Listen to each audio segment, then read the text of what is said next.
How to send money from your Revolut account to any other person's Revolut account or to their Revolut. So firstly, what you need to do is simply check that if you have updated Revolut or not. If you have done, then simply open the Revolut in front of you.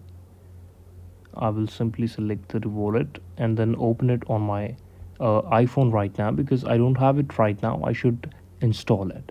But instead, I'm showing you the way how you can simply transfer.